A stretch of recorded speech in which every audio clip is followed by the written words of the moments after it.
Bismillahirrahmanirrahim.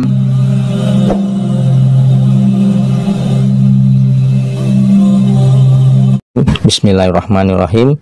Assalamualaikum warahmatullahi wabarakatuh. Alhamdulillahirabbil alamin, wassalatu wassalamu ala asyrofil anbiya'i wal mursalin wa ala alihi wa sahbihi rasulillahi ajmain, amma ba'du. Bersyukur kita kepada Allah dengan mengucapkan alhamdulillah. Bersalawat kita kepada Nabi Muhammad sallallahu alaihi wasallam dengan mengucapkan Allahumma sholli ala sayyidina Muhammad wa ala ali sayyidina Muhammad. Insya Allah dengan kita senantiasa bersalawat kepada Rasulullah, kita akan mendapatkan syafaatnya, pertolongannya baik di dunia dan kelak di akhirat. Amin ya rabbal alamin.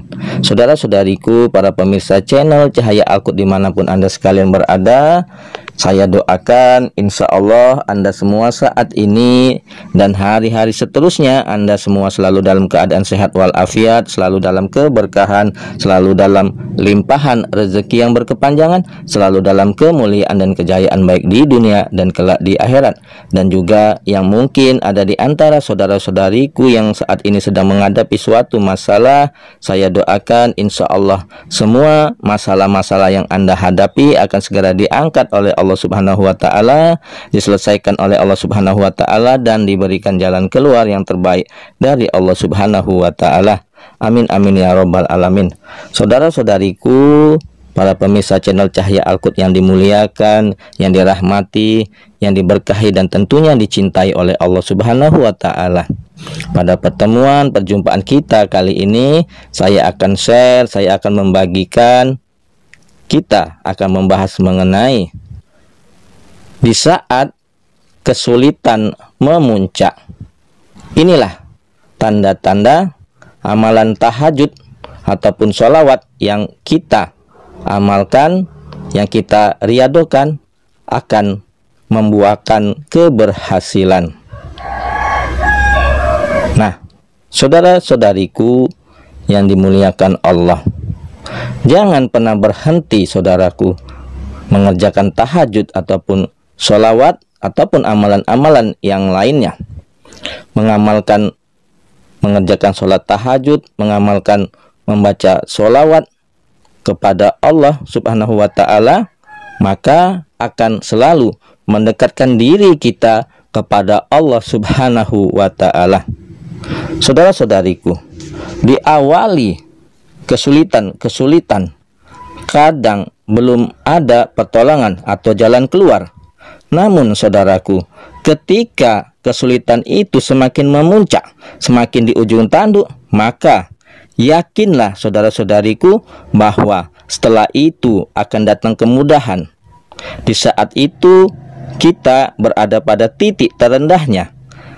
Kita merasa tidak dapat berbuat apa-apa sebab semua usaha telah kita lakukan, namun hasilnya masih tetap nihil. Nah, saudara-saudariku yang dimuliakan Allah, Ibnu Rajab Al-Hambali rahimahumullah berkata, jika kesempatan itu semakin terasa sulit, jika kesempitan itu semakin terasa sulit, semakin berat, maka seorang hamba menjadi putus asa. Demikian keadaan hamba jika tidak bisa keluar dari kesulitan. Ketika itu ia pun hanya menggantungkan hatinya kepada Allah Subhanahu wa ta'ala semata. Akhirnya tawakal inilah yang menjadi sebab keluarnya kita dari segala macam kesulitan yang ada. Sabar menanti adanya kelapangan adalah solusi yang paling ampuh dalam menghadapi suatu masalah, bukan dengan mengeluh ataupun berkeluh kesah. Sabar dilakukan karena kita yakin apapun yang ditakdirkan untuk kita, itulah sebaik-baiknya rencana Allah Subhanahu wa ta'ala. Saudara-saudariku yang dimuliakan Allah, jadi untuk masa-masa sulit, biarlah Allah yang menguatkan. Tugas kita sebagai manusia hanyalah memastikan kalau jarak kita dengan Allah tidak terlalu jauh dan barang siapa bertawakal kepada Allah, niscaya Allah Subhanahu wa ta'ala akan mencukupkan keperluannya. Quran surat At-Talaq ayat 3. Saudara-saudariku, di dalam ayat yang lain juga Allah menerangkan, fa inna ma'al usri yusron, inna ma'al usri yusra, yang artinya karena sesungguhnya sesudah kesulitan itu ada kemudahan. Sesungguhnya sesudah kesulitan itu ada kemudahan. Saudara-saudariku yang dimuliakan Allah, kesulitan tidak selamanya selalu dianggap sebagai ujian dan hukuman dari Allah Subhanahu wa ta'ala, tetapi bisa saja ia sebagai pertanda kasih sayangnya Allah kepada diri sang hambanya, layaknya seperti anak yang sakit flu yang merengek meminta agar dibelikan es krim, dibelikan permen, dibelikan jajan kepada ibunya, namun sang ibu tidak mau memberikannya. Karena dengan alasan dia begitu sayang kepada anaknya. Karena apa? Sebab kalau ibunya belikan es krim, belikan permen, belikan jajan tersebut, justru sakit flu anaknya akan bertambah parah. Begitulah seharusnya keyakinan kita dan prasangkaan kita sang hamba terhadap Allah, agar kita selalu mendapatkan rahmat dan bimbingan dari Allah dalam meniti kehidupan yang fana ini. Saudara-saudariku yang dimuliakan Allah, jadi ketika masalah kita memuncak, kesulitan kita makin menghimpit, maka akan sampai pada titik puncak terakhir dan pasti akan menurun kembali.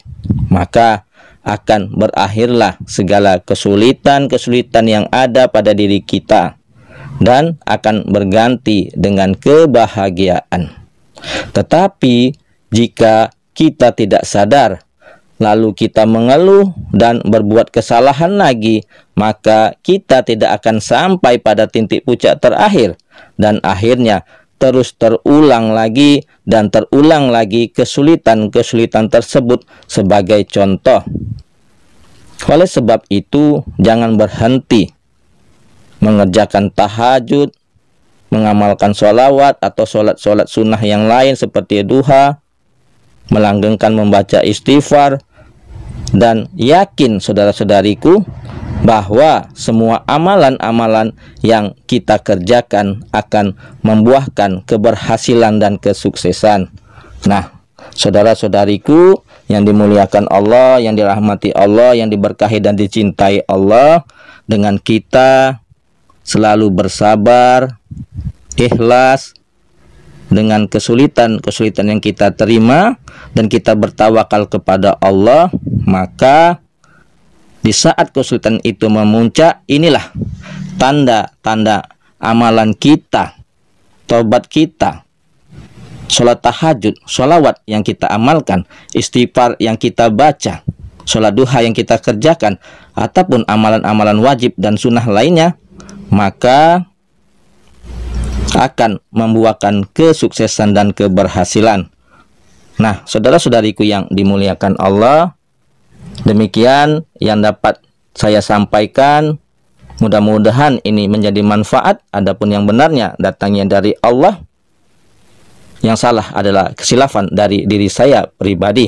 Kepada Allah saya mohon ampun. Subhanakallahumma wa bihamdika asyhadu alla ilaha illa anta astaghfiruka wa atubu ilaihi. Sampai jumpa di video-video berikutnya yang insya Allah selalu membahas hal-hal yang bermanfaat dari dunia sampai akhirat. Wassalamualaikum warahmatullahi wabarakatuh.